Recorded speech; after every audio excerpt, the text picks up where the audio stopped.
दोस्तों, वर्तमान में आप इतिहास की कोई भी किताब खोलते हैं तो आप देखेंगे कि महात्मा गांधी को राष्ट्रपिता का दर्जा दिया गया है, उन्हें एक सम्मान की दृष्टि से देखा गया है। लेकिन इस वीडियो को देखने के बाद शायद आपके विचार बदल जाएं। इस वीडियो में मैं अपने मन से कुछ भी नहीं बताऊंगा।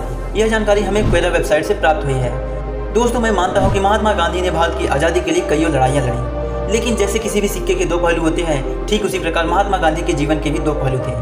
लेकिन इस वीडियो में मैं आपको दूसरे पहलू के बारे में बात करूंगा, क्योंकि आप पहले पहलू के बारे में बखूबी जानते हैं। तो चलिए दोस्तों, वीडियो को शुरू करते हैं। उससे पहले वीडियो को लाइक और चैनल को सब्सक्राइब जरूर से कर लीजिएगा।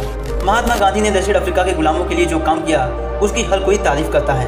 वे रंगभेद के खिलाफ आवाज़ उठाने के लिए जाने जाते हैं। लेकिन आपको याद होगा या आपने कभी सुना होगा तो उन्होंने 1896 में एक भाषण दिया था, जिसमें उन्होंने कहा था कि आरएसए के मूल निवासी काफिर हैं, जो कि एक नस्लवादी गाली है, जिसका मुख्य उद्देश्य शिकार करना, मवेशी खरीदना और दूसरे की पत्नियों को खरीदना है। यह महात्मा गांधी जी ने खुद कहा था।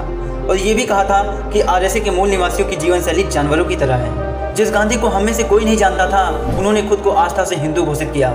आपको शायद ही पता होगा कि एक बार गांधी जी ने वंदे मातरम गीत पर बैन लगा दिया था, जो कि न केवल बंगाली द्वारा पूजा जाता था, बल्कि यह भारत के विद्रोही अंग्रेजों के खिलाफ राष्ट्रीय नारा भी था। इसके अलावा जिन्ना भी इस गीत पर प्रतिबंध चाहते थे और 1940 के कांग्रेस घोषणा पत्र में उन्होंने अपने नेताओं को भाषण देते समय इस नारे का इस्तेमाल करने से मना कर दिया था। उसके पश्चात फिर 6 अप्रैल 1947 को उन्होंने एक और भाषण दिया, जिसमें उन्होंने कहा, अगर मुसलमान हिंदू जाति को खत्म करने के लिए हिंदू जनता को काट रहे हैं तो हिंदुओं को कुछ भी नहीं करना चाहिए और शांति से मौत स्वीकार कर लेनी चाहिए। यहाँ तक कि मुसलमानों को खुश करने के लिए महात्मा गांधी जी ने शिव भावनी पत्रिका पर प्रतिबंध लगा दिया था, जिसमें इस्लाम की असहिष्णुता और उनके द्वारा फैलाए गए उग्र कट्टरवाद का सही चित्रण किया गया था। गोपाल गोडसे द्वारा लिखित एक पुस्तक में लिखा गया है कि महात्मा गांधी के विचार इतने घटिया थे कि उन्होंने कहा था कि अगर कोई आपकी बहन के साथ अमानवतावादी अपराध करे तो आपको उस व्यक्ति के पैरों पर गिरना चाहिए, और अगर वह आपको मारता है तो भी आपको उसे स्वीकार कर लेना चाहिए। इस पुस्तक में यह भी लिखा गया है कि गांधी जी दोमुखा सांप थे। अंग्रेजों में उन्होंने खुद को जाति व्यवस्था और अस्पृश्यता आदि के विरोधी रूप में प्रकट किया। वहीं गुजरात में उन्होंने सभी प्रणालियों का समर्थन किया। एक तरफ उन्होंने हिंदू मुस्लिम की एकता का उपदेश दिया और दूसरी ओर उन्होंने अपने बेटे को एक मुस्लिम लड़की से शादी करने से रोका।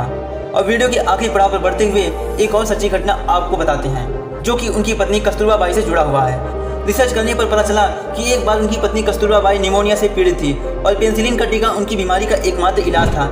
लेकिन गांधी जी ने इसे लेने की अनुमति नहीं दी, क्योंकि दवा विदेशी थी और दुर्भाग्य से कस्तूरबा परमात्मा में विलीन हो गई।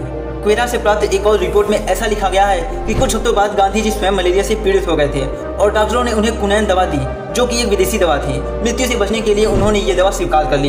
इन सब तथ्यों से ज्ञात होता है कि महात्मा गांधी के अंदर पाखंड कूट कूट के भरा हुआ था। सो दोस्तों, हो सकता है कि इस वीडियो को यूट्यूब से डिलीट कर दिया जाए, क्योंकि मैं महात्मा गांधी पर उंगली उठा रहा हूँ, जो कि हमारे देश के राष्ट्रपिता के रूप में जाने जाते हैं। सो फ्रेंड्स, इन्फॉर्मेशन पसंद आया तो वीडियो को लाइक और वीडियो को शेयर जरूर कीजिएगा, क्योंकि ये सच्चाई जानना आपके लिए बेहद ही जरूरी है।